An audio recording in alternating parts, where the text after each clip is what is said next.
Hey, good morning, everybody. This is Dennis with the Active Trend Traders, and we are starting up. Let me get back to our slide. I'll try to get back to our slide. Here we go. There. So I want to welcome everybody to the Aftermarket Monday presentation. Joining us from Dallas today is Mike Traeger. Mike, thanks. Glad you joined us. I'm glad to be here. And we're going to go through a very rapid-paced presentation. As promised, I typically 10 to 15 minutes, and then we're done. I want to remind everybody that all materials presented are for training purposes only. Traders should always paper trade any new method prior to the risk of their own personal capital. We'll do a real quick market review. Stock ETF setting up. We have some interesting setups that I want to chat with you about today. And remember, if you're a premium member of the Active Trend Trading, while I cover a lot of things in this presentation, I do not, basically talk about the alerts and all that kind of stuff, because the alerts go directly to the premium members. Remember, have patience, stand back, and respect the rhythm. Well, what stocks are we looking at? Aftermarket Mondays. Let's go real quick. Well, here's what they are if you want to write them down. WB, we're already in that. COM identified last Friday as a potential, and it gave us a signal today. AEIS, TQQ, FAST, UPRO, TNA.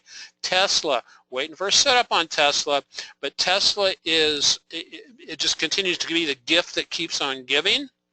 And so, remember, I've added this saying down here at the bottom by Tom Sosnoff. This really struck me. It resonates with me. Wealth creation is a derivative of mechanically addressing opportunities. You like that one, Mike? It's pretty good. Yeah. I never saw that before. Well, it's something that Tom just thought of, and you know, his mind works in interesting ways sometimes. So let's get into the S&P.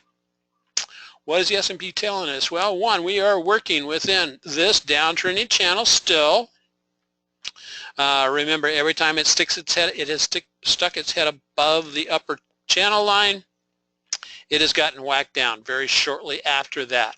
And so it is still working in that, but what do we have going on? Let me get my drawing tool up here. What do we have going on here? Well, a couple of things. One, today's motion triggered, along with a lot of different entities, triggered a TSI tick up, momentum tick up, and our, at least the intermediate and near-term momentum lines on the market forecast hit a low last week on Thursday of last week. And so we have pushed back above the 50-day moving average. And so we'll see if we push on back up towards, you know, it's not a big run up here to, you know, where this level of resistance resides. It's not a big run, but it clearly is, it is a signal back up to the upside, and we'll see what happens if it gets back up to the top of that channel. On the weekly indicators, everything is still looking down, including the market forecast. It's still looking like it wants to continue down within that channel. The way I'm looking to trade it is anything towards the top of the channel, be looking for a downside trade. Anything that if we get a reversal and or we're at the lower reversal, lower channel line, look for a pop back up. That's the way it's been trading lately. Is it going to continue doing that? I don't know.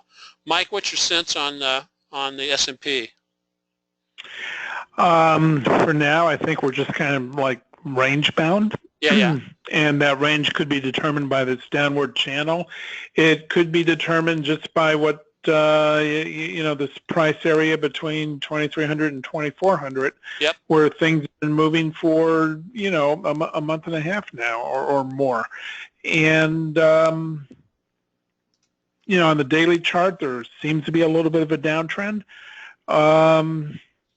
So we're sort of going sideways to maybe slightly down, but nothing really terribly significant in my mind at this point in time.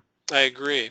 And so if I were going to play one of the indexes to the upside, it would probably be the NASDAQ, and that would be the QQQ or TQQ. And we'll take a look at those charts briefly. It too has, like the other indexes, it is held up better than the S&P. And as you can see, if we draw that line in there, we've got a trend line break, a close above the 820, and again a similar type TSI tick up, momentum tick up, the short-term intermediate line tick up on the market forecast. However, longer term, it's still looking like it wants to fall a little bit further. We'll see if that takes place. But with this one, what we're looking at is if we get a continued breakout here, where are we looking at potentially going? Well, the way I like to do this is, yes, you have that high there. However, we've got all these bodies that is up there about 54.41. That would be my upside target on that. And as we look at the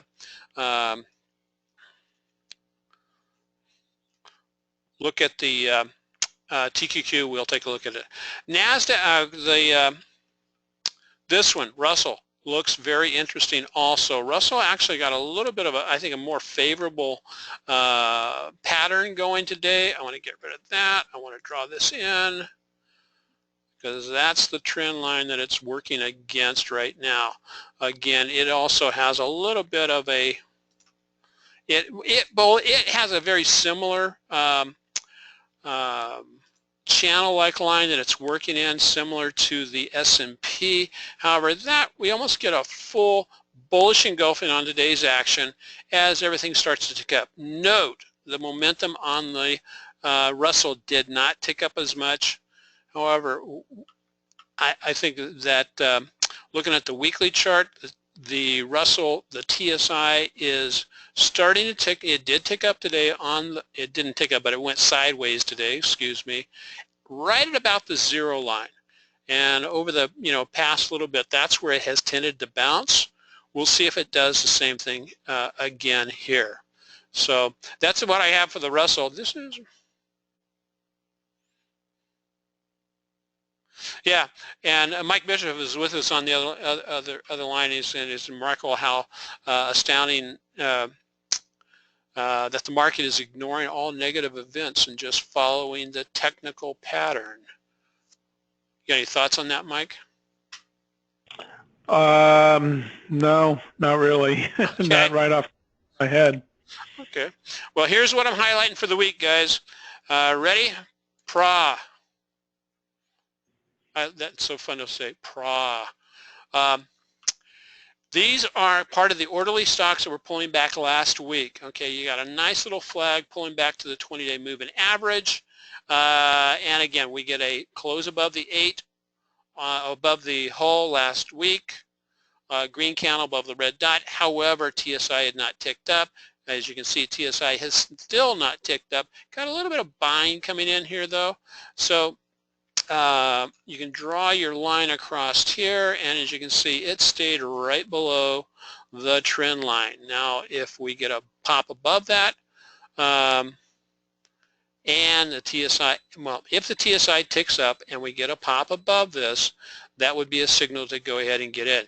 Now, some more aggressive traders may want to, put an order in, because it's going to run into resistance right about the 64.27 level.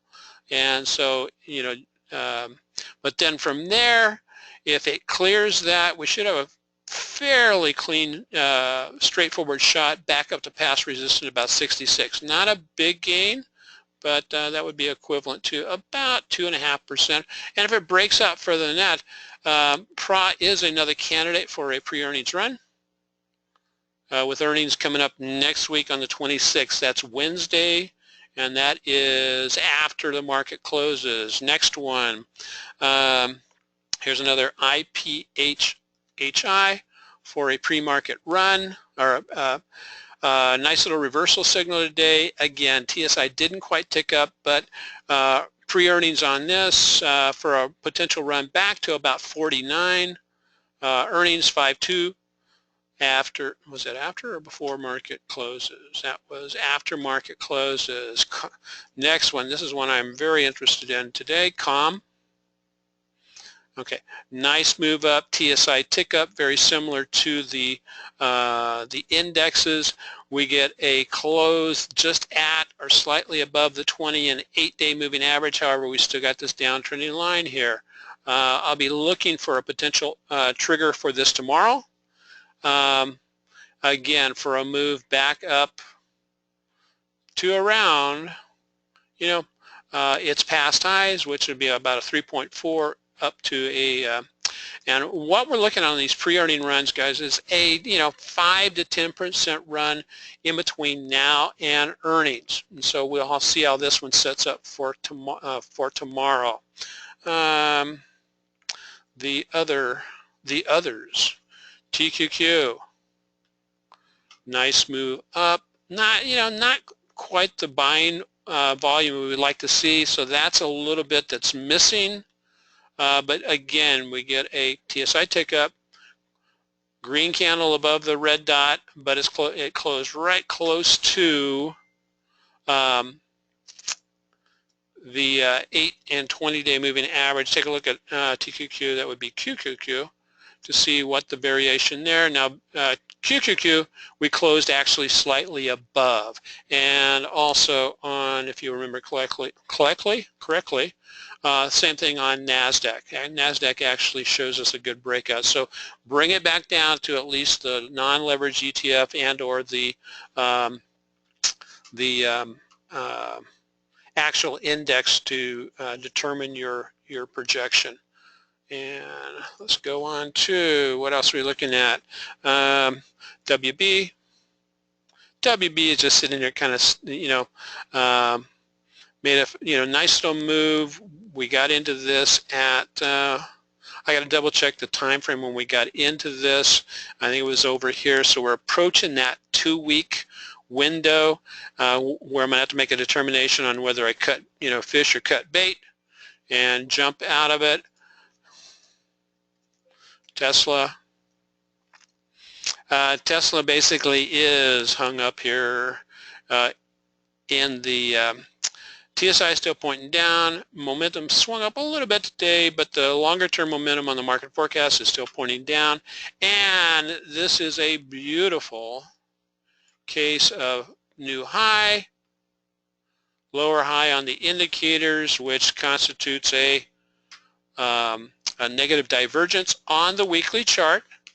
And so, Mike, if you get a negative divergence on a weekly chart, do you put more credence on that?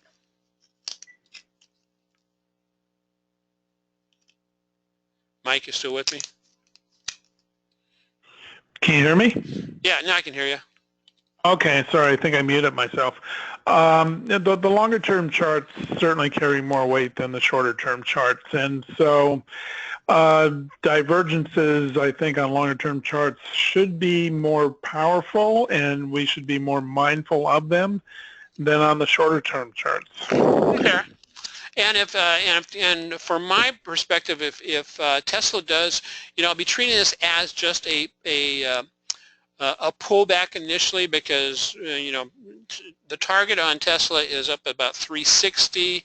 The measured target is up about 332, and so if we break this 294 level, watch for the, again, go back to the bodies here, because that's where we had closes, and we had some strong closes at about about 281 down to about 276, and so this range in here would be a potential for, pull back into there for a potential bounce back up, and that may be enough, depending on how long it takes to get down there, for the weekly indicators to put in their bottoms and move up. Let's see what I have here.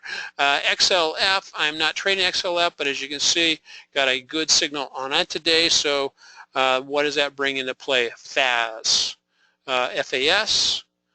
Again, at support, tick up, slight positive divergence on a daily chart. Weekly indicators starting to, at least started to tick up a little bit or turn. It didn't actually tick up, and so we'll see if if FAS can fast can break back up through this trend line. If somebody takes a trade on this based on this signal, well, watch what happens when it gets up into this, into about the $44 level, because that may be all that all that she wrote for that. So I think I've covered all the charts that we've talked about. Let me take a look, gander here. TNA, UPRO. Now, UPRO and TNA, UPRO of course is the 3-time leverage on the S&P, and TNA 3-time leveraged to the upside on the IWM. And so with that, I think that's all I have for today. Mike, you got any final comments? No, nothing I can think of. This is a much faster pace than we usually go at. Yeah, and this is the aftermarket Monday, and so okay, guys. Any real quick questions? You like the pace? Okay, Eric and Dorothy. No, I haven't got a chance to look at that video. I was doing taxes over the weekend and going to church on Sunday. So, okay, guys, that's a wrap. We'll get this recording up and out. And thanks for joining us, Mike and Michael. And have a... Oh, the markets were closed in Europe today. Okay. Well, we'll see if that brings us something good tomorrow or not. So, God bless everybody. See ya. Mike, let's chat before the end of the week. Yeah, sounds good. Okay. Okay. All right, bye.